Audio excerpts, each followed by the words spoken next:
नमस्कार. आज आपण पाहणार आहोत एक नवीन कथा. आजच्या कथेचे नाव आहे मैत्रजीवांचे. चला तर मग कथेला सुरुवात करूया. पुण्यात घडलेली सत्य घटना. सुमारे 7-8 महिन्यांपूर्वी एका मुलाने इयत्ता 4थीमध्ये असताना शाळेतल्या त्याच्या वर्गातील मुलामुलींचा ग्रुप फोटो फेसबुकवर टाकला आणि आवाहन केलं की ह्यात जे जे कोण आहेत त्यांनी संपर्क करा. 1 महिन्यात सुमारे 30-35 मित्रमैत्रिणी 40 वर्षांनी पहिल्यांदा कनेक्ट झाले. पुढे व्हॉट्सअपवर ग्रुप झाला. सगळ्यांचे स्मार्टफोन दिवसभर किणकिणायला किंवा खणखणायला लागले. मग हा कुठे आहे, ती कुठे असते अशी शोधाशोध पण होत राहिली. हळूहळू बालपणीचा वर्ग स्मार्टफोनवर भरायला लागला. नंतर त्यांचं एक गेट टुगेदर पण झालं. बालपणीच्या वर्गमैत्रिणी नव्या रूपात भेटल्याने आणि आता पुढेही भेटत राहतील ह्या कल्पनेने मुलं जास्त एक्सायटेड होती. एकदा ग्रुपवर कोणीतरी विचारलं, हल्ली मीना कुठे असते? दुसऱ्या दिवशी रिस्पॉन्स आला, मीना तिच्या घरीच बेड रिडन आहे. 5 वर्षांपूर्वी अर्धांगवायूच्या झटक्यामुळे विकल होऊन पडली. तिला चालता पण येत नाही. नवरा आणि 2 मुलं हेच तिचं सर्व काही करत आहेत. ग्रुपला शॉक झाला.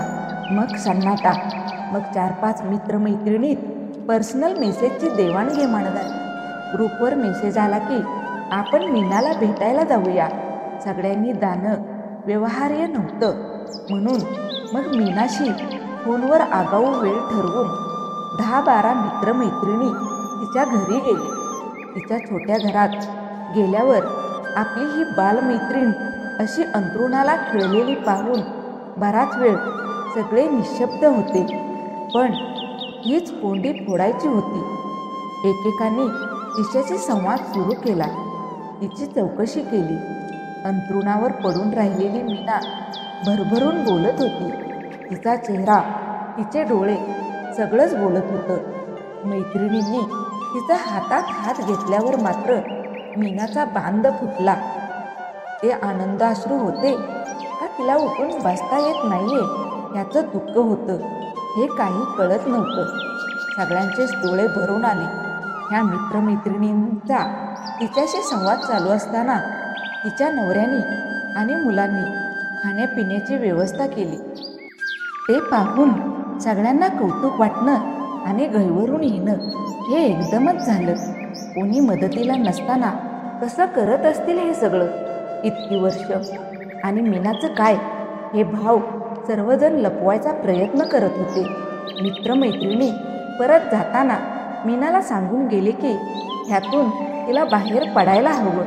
त्यापैकी कोणी ना कोणीतरी तिला दर आठवड्यात येऊन भेटून जातील, तिच्याशी बोलतील आणि तिला अंथरूण मुक्त व्हायला मदत करतील.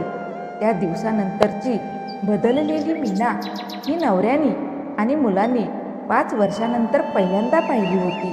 तिच्या मनाने आता उभारी घ्यायला सुरुवात केली.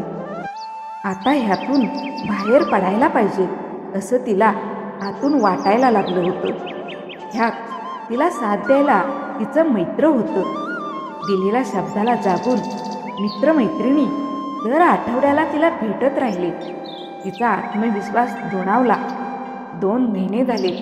ती आता घरातल्या घरात चालायला लागली. 15 दिवसांपूर्वी मीनाने आपणहून एका मैत्रिणीला फोन करून सांगितले की तुझ्या नवीन गाडीतून मला चक्कर मारून आण. मीनाच्या बरोबर गाडीतून सोबतीला कोणी कोणी जायचं यावरून ग्रुपवर प्रेमळ भांडण सुरू झाले. मैत्र जीवांचे. तसे पण अशा मैत्रीमुळे मीनाचा आत्मविश्वास वाढला आणि तिच्या आयुष्याला एक नवीन अर्थ मिळाला. तर आपणही असा एखाद्याचा गमावलेला आत्मविश्वास अशा पद्धतीने देऊ शकलो तर एक चांगले काम केल्याचे समाधान मिळेल असे मला वाटते.